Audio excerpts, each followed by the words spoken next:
You know, for the longest time here on this channel, one of the consoles I have spoken about the least frequently is one I actually really like, and that's the Sony PlayStation 3. What's going on, everybody? I'm Jay. Welcome to Square Pegs. The main reason behind me not talking about the PS3 for so long is that I wasn't able to record footage, and it doesn't really make a whole lot of sense for me to wax nostalgic about games when I can't show you what the games look like without downloading someone else's footage. It's just not something I really like to do. I like to use my own stuff.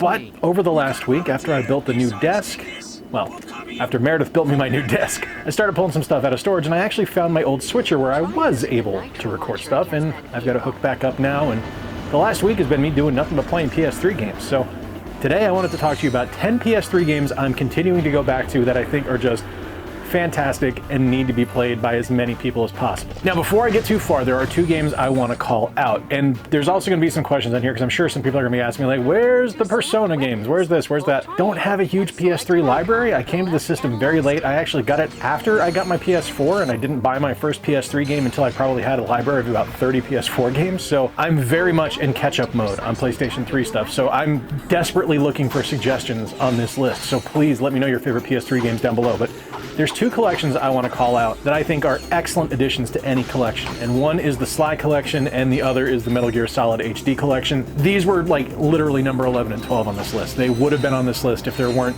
10 other games that I go back to more frequently. So yeah, we're going to look at those, and I'm going to keep the theme going. We're actually going to start with a collection here, and this is my favorite collection on the PlayStation 3, and that is the Ratchet and Clank collection. Now this is pretty cool because this is actually the case version, the hard case version. There's also one that comes in a cardboard sleeve, but I wanted the one that's in the actual Blu-ray case because I just think it looks nicer on the shelf. But so the Ratchet and Clank collection, why do I like it so much? The Ratchet and Clank collection is brilliant. It's absolutely fantastic. It's a collection of the first three Ratchet and Clank games. You get Ratchet and Clank, Going Commando, and Up Your Arsenal, and they play fantastically well. They're HD remastered. They look fantastic in widescreen.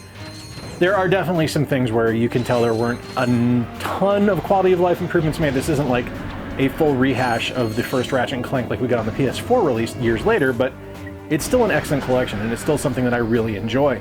I actually prefer to play it this way over the original releases just because of the visual improvements and just because of the kind of stylistic improvements of having it in HD. It looks great on my big screen. On my PS2, if I'm not running it through an upscaler, it kind of looks blown out, doesn't look great, but this one here, running on my PS3, looks fantastic, and truly, one of my favorite video game experiences is playing these games and reliving them through this collection. All right, next up, and you know it wouldn't be me if I didn't suggest a sports game, and I really wish I had this in its original case because I only have the loose disc of it, but it's one of my favorite sports games ever released, and I think it was kind of a signature experience on this generation, and that is Skate. I make no secret about my love of EA Sports, and I know that makes me weird because so many people just look at EA and go like, oh, it's a broken game, are they going to charge you to complete the content? And I mean, yes, that's accurate, that's what they're doing now, but when Skate released, and this is created by EA Canada, I'm pretty sure. It wasn't EA Canada, I'll actually put the name right down here right now to let you know who it was, but this was a game that released when I was working there, and it was something that when it first got announced, I was kind of like, oh, great,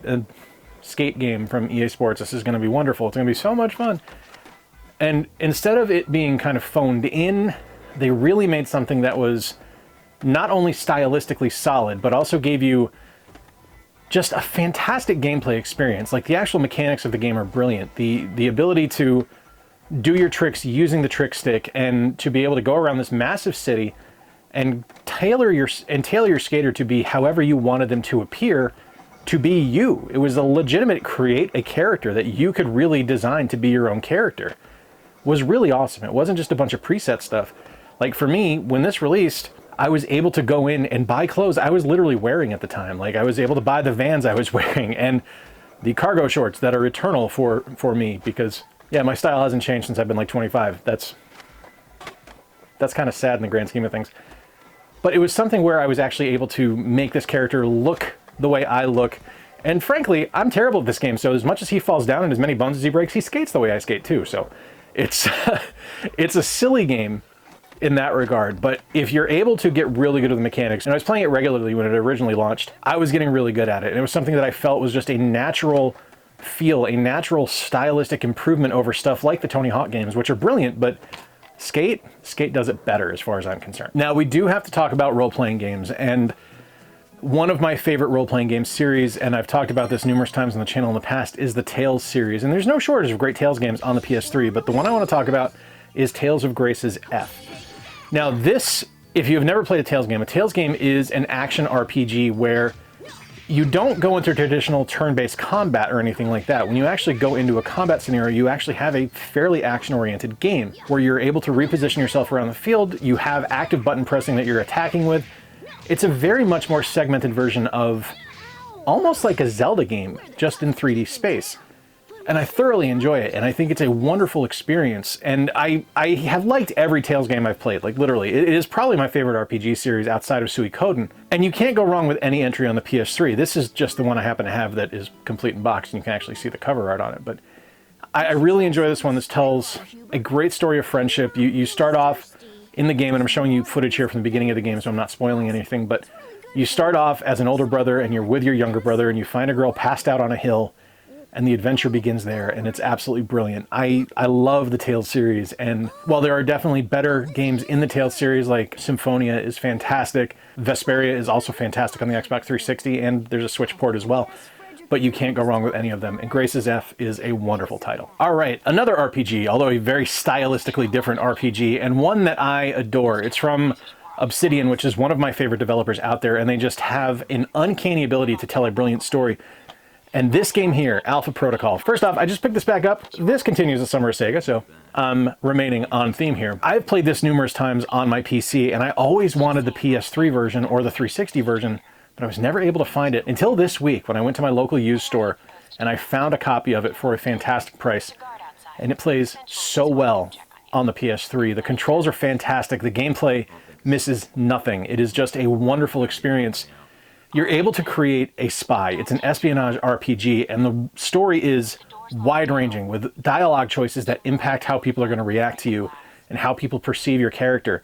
Things you do in your missions will impact your standing with your group. And as you go on this globetrotting adventure, it is basically like playing a James Bond RPG, just with excellent shooting controls and excellent gameplay. It's not a traditional RPG, kind of like Tales isn't, but the stuff that you do has such strong RPG elements that it is signature Obsidian Entertainment quality, and I just love it. It is fantastic. Now, it's fantastic in Obsidian, so there are bugs. Be warned of that, but it's wonderful. If you have not played Alpha Protocol, you can get it on GOG right now if you want to play it on PC, or track down a used copy for the PS3. It's fantastic. Longtime viewers of the channel will know that this one's coming up because I'm a huge fan of this series, and this is actually my favorite entry from the series.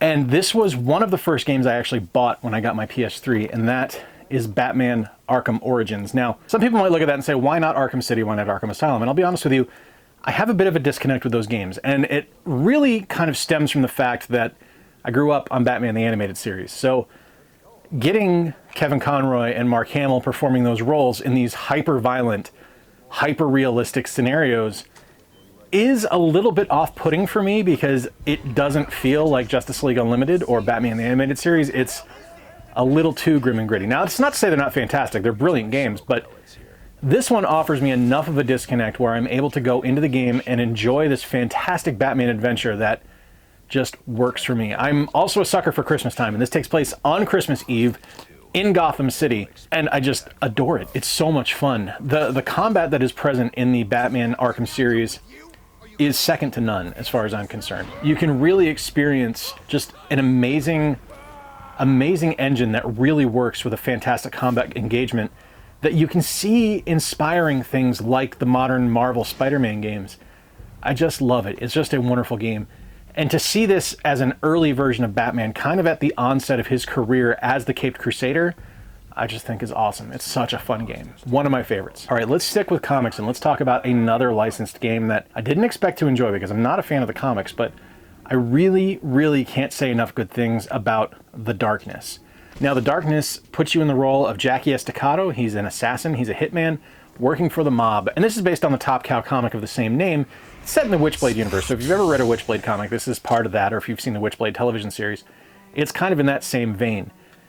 And the game is wonderful. It's something that I played back in the day, and I just picked it up recently to get back into it, so I'm playing terribly here, and I'm not too far into it. But as you play, Jackie experiences some, let's say, trauma, and he gets taken over by a demon called the Darkness, and you're able to not only use your guns and kind of dual-wield guns, a little John Woo style, but you also are able to send out darklings, and you're able to use these demons as your powers and kind of just go through the game. It's wonderful. It's a very dark game, and it is decidedly a hard M. So if you are not into ultra violence, harsh language, anything like that, please do pass on this one. But it's something that I play and I just thoroughly enjoy it. I think it's a wonderful game and a great use of the Darkness license. Stepping into the Star Wars universe now, and there were a lot of Star Wars games that released on the PlayStation 3, plenty of Lego games, things like that. But for me, my favorite is Star Wars The Force Unleashed. Now, not only does this game put you in the role of Starkiller, which is super cool and it's great, you got the newly imagined apprentice of Vader that's going to help Vader take down the Emperor, at least that's the idea of the story. You also get to kick things off playing as Darth Vader on Kashyyyk, and you're just mowing down Wookiees left and right. I'm showing you that footage because I really don't want to spoil the story here if you haven't had the opportunity to play the game, because it's just wonderful. But as Starkiller, you are going to go on these different missions, and as you play, your choices and your decisions are going to impact whether you end up going to the light side or going to the dark side as the story unfolds. There's a sequel as well, which is really good. I do prefer the original, but I don't think you can go wrong with this game. Like, it is just such a powerful Star Wars experience that just feels like a film come to life, and it feels like something we could have gotten in the early 2000s if we were getting new Star Wars movies at the time. I really hope one day that Starkiller is brought into the proper Star Wars canon, because right now he's been exiled to the expanded universe, but I do think that there's an opportunity there for him and Juno Eclipse and all the wonderful characters from The Force Unleashed to be brought in and embraced by the canon as a whole. All right, 3 games to go, and we're going to step out of what I normally play on PlayStation, and I'm going to look at a racing game that I really love. And this is one, when it launched, I was working at EA at the time, and it was something that a lot of my friends and I used to play on break, and that is Mod Nation Racers. Now, this is a kart racer, and a lot of the kind of unique charm and style of the game is lost because so much of the online stuff is down now, but the game itself is really fun. It's got brilliant controls, it makes use of a great physics engine, and just feels like a classic kart racer. This feels like something that should have had dozens of entries, kind of like Mario Kart. And instead, this is the one we got. There might be some more on PSP or Vita. I'm not entirely sure there, because I don't know those libraries very well, but this is the only one we got on a home console release, and it's a shame because it's a really fun game. One of the things I really like about the game is you're able to very, very much customize your character. You're able to purchase different karts that you're going to use in-game, and the presentation style is done like a sporting event. You have over-the-top announcers, you have over-the-top gameplay, you're able to pick up weapons. It's a really, really clever game, and I just love it. It's a whole lot of fun and definitely something worth picking up if you like racing games, especially if you like kart racers. It's excellent. This is one of my favorite entries from the Assassin's Creed series, a series I'm already predisposed to enjoy. Anything that's going to combine good video gaming and history is something I like, but this one here is Assassin's Creed 3. Now, Assassin's Creed 3, if you've not played it, I'm sure you could tell by the cover here, it takes place during the American Revolution, and you are playing as a character that is brought up as part of the Assassins, but you're half English and half Native American. And the storyline you have to go through is wonderful. You're playing in Boston, so I'm also predisposed to like anything that's in Boston. But it's just a brilliantly designed title, and it's kind of the last of the original feel Assassin's Creed games as far as I'm concerned. Like when you got to Black Flag, they were already starting to kind of see that DNA branch off towards what we were getting with things like Origins and Odyssey and Valhalla that were a little bit more globe-trotting and world-spanning as opposed to just kind of setting you in a particular area and going from there. But the game is fantastic. The game starts you off in London, and you have to make an assassination in an opera house, which I think is amazing. And then as the game progresses, you end up becoming the offspring of the character you're playing. You're going around the different areas in New England, and you're participating in events from the American Revolution. And to me, that's fascinating because I just think it's such fertile soil for a fantastic game like Assassin's Creed to really make use of it. There's some great DLC as well. The Tyranny of King Washington is magnificent. I just love the game. I love the series, but that one in particular is great. And I love that steelbook. I think it looks fantastic. All right, last on the list, and this is a stand-in for every single game from the series that released on the PS3. This is Uncharted 3, Drake's Deception. Now, I love the Uncharted series. I think it might be my favorite video game franchise outside of Suikoden. Like, if I'm taking RPGs out of the mix, I think Uncharted is number one. I love the character of Nathan Drake.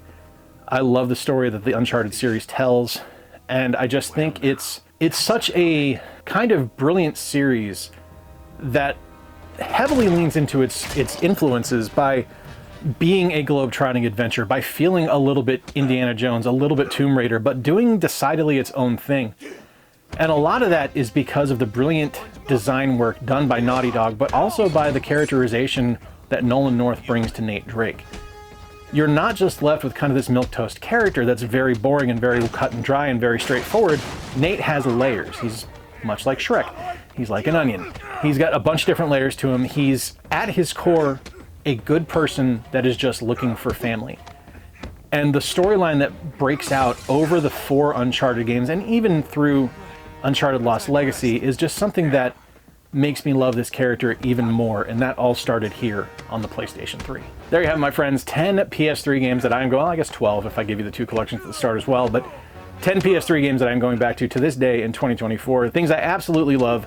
Like I said though, I am kind of a PS3 newbie. I do not have a huge library, I do not have a huge experience with the system, so my picks could be very different than what you're experiencing, and I desperately want to hear your suggestions in the comments down below.